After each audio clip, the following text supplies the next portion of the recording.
हमने अकबर के सैन्य अभियानों तक चर्चा की थी कि किस तरह से अकबर ने अपने बाल्यकाल से ऊपर उठकर 13 वर्ष की अवस्था में जब अकबर भारत का सुल्तान बनता है और दिल्ली के सल्तनत पर वह स्थापित होता है, तो सर्वप्रथम उसको जो समस्या थी उसकी आयु और उसकी अपरिपक्वता, इससे आगे निकल करके वो बैरम खां जो उसका संरक्षक था, जब उसकी गोद से वो बाहर आता है, यानी उसकी प्रतिछाया से जब वो बाहर आता है, तो उसके बाद वो सीधे भारत के सैन्य अभियान पर जुटता है और भारत का जो एक मुगल वंश का सबसे जो विस्तारवादी शासक था और सबसे कुशल शासक था, उस शासक की नींव पड़ती है और एक लंबे समय तक भारत को सुव्यवस्थित शासन देने में वह कामयाब होता है।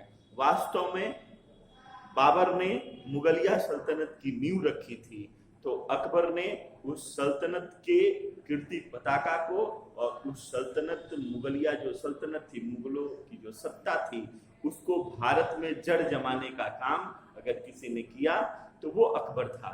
आज हम अपने जो अध्ययन है उसको आगे बढ़ाते हुए अकबर के उस समय के प्रशासन को ध्यान में रख करके और उसका अध्ययन करेंगे।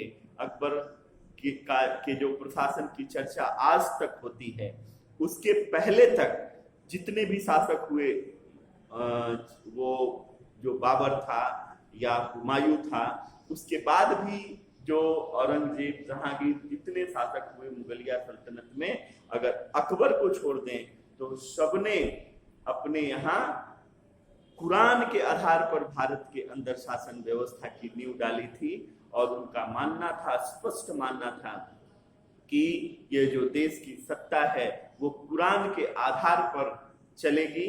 लेकिन अकबर ने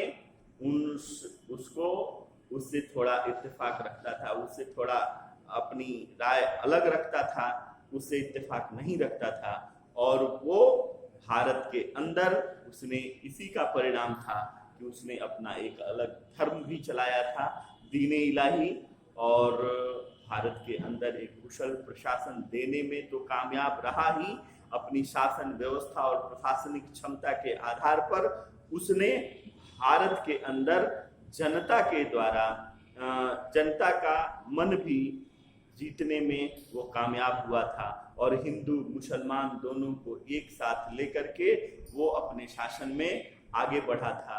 इसीलिए हिंदू और मुसलमान दोनों उसके शासनकाल में अपने को सुरक्षित महसूस करते थे। यह मुगल साम्राज्य में एक पहली बार स्थिति आई थी कि जब हिंदू भी अपने शासक के प्रति थोड़ा सा सुरक्षित महसूस करता था, डरा सहमा नहीं महसूस करता था।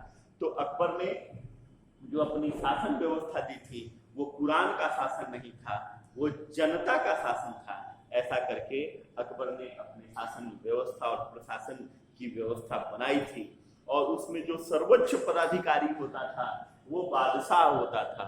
इसी बादशाह के नीचे सारे अधिकारी होते थे। अभी हम उसका अध्ययन करेंगे। जो बादशाह होता था वो सैन्य और असैन्य जो शासन प्रशासन उस सबका सर्वोच्च प्रधान होता था।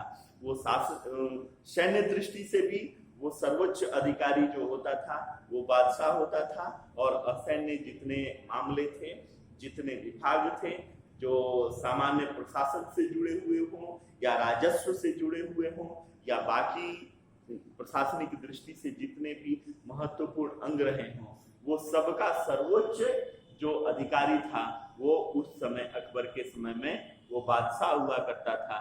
सैन्य और असैन्य दोनों का एक तरह से प्रधान कमांडर के रूप में जो शासन व्यवस्था थी वो बादशाह की थी और बादशाह के सीधे नीचे जो जो मंत्रियों और जो सारे विभागों के प्रमुख के रूप में बादशाह के शासन व्यवस्था को संचालित करने का जो काम करता था, जो सबसे योग्य बुद्धिमान व्यक्ति होता था वो उसका वजीर होता था, जिसके जिम्मे सारे प्रशासन की जिम्मेवारी होती थी, प्रधान रूप से वो एक तरह से मानते हैं। तो सबसे प्रधान जो बादशाह के नीचे जो प्रधान प्रशासक के रूप में जो होता था वो वजीर होता था, और वजीर को हम प्रधानमंत्री भी बोल सकते हैं। उसके जो मंत्रियों में सर्वोच्च प्रधान होता था वो प्रधानमंत्री या वजीर होता था। उसके बाद वजीर के नीचे कई विभाग होते थे, कई लोग उसका संचालन करते थे। उसमें एक जो सबसे महत्वपूर्ण जो विभाग कुछ हैं उसका अध्ययन करेंगे। वैसे तो बहुत सारे विभाग उस समय बने थे। एक दीवान, ये दीवान होता था वजीर के नीचे, जिसके जिम्मे केवल वित्त और राजस्व की जिम्मेदारी होती थी। वो वित्त का प्रबंधन, राजस्व की वसूली और बाकी कर का निर्धारण, ये सारा काम जो करता था वो दीवान होता था। सारे खर्च की व्यवस्था और एक तरह से वो कोष का अध्यक्ष होता था। वित्त और राजस्व की जिम्मेदारी दीवान की होती थी। उसके बाद एक जो प्रधान जो था वाकिया नवीस, इसको बोलते हैं, सूचना अधिकारी था। कोई वाकया, वाकया मतलब सूचना, नवीस उसका अधिकारी, तो वाकिया नवीस उसको बोलते थे। जो सूचनाओं को एकत्रित करने का काम, सूचनाओं के संप्रेषण का कार्य और बादशाह को सर्व सूचना उपलब्ध कराने की जिसकी जिम्मेदारी होती थी वो वाकिया नवीस की होती थी, सूचना अधिकारी की होती थी। एक और जो प्रधान अकबर के दरबार में जो प्रधान पद होता था मीर बख्शी का होता था, वह सैन्य मामलों का प्रमुख होता था। ये मीर बख्शी उसके सैन्य संचालन का एक तरह से कह सकते हैं कि वो प्रधान सेनापति के रूप में मीर बख्शी होता था। और फिर उसके बाद एक आता है मीर बहरी। मीर बख्शी प्रधान सेनापति, सेना का प्रमुख, और मीर बहरी वो जल सेना का प्रमुख। ये बाद में पद का सृजन हुआ था। तो मीर बहरी और मीर बख्शी दोनों को हमने इसलिए अंतर स्पष्ट करने के लिए आप लोगों के सामने ये अंतर आ सकता है। तो मीर बहरी जल सेना का प्रधान होता था, मीर बख्शी सैन्य मामलों का प्रमुख होता था। उसके बाद एक जैसे वाकिया नवीस होता था उसी प्रकार से एक खुफिया नवीस होता था। नाम से ही स्पष्ट है, वाकिया का अर्थ सूचना और खुफिया का मतलब जो होता है गुप्त विभाग से है, गुप्त सूचनाओं से है। तो खुफिया नवीस का मतलब होता था जो गुप्त मामलों को देखता था, गुप्तचर के मामलों को देखता था, गुप्त पत्रों का लेखन करता था, उसका संप्रेषण करता था। यानी कह सकते हैं कि गुप्तचर विभाग का जो प्रमुख होता था उसको खुफिया नवीस कहते थे, और जो सूचना विभाग का प्रमुख होता था उसको वाकिया नवीस बोलते थे। उसके बाद सदर उस सदर उस समय धार्मिक मामलों का प्रमुख होता था, सदर उस सदर। उसके जी में शिक्षा व्यवस्था भी थी।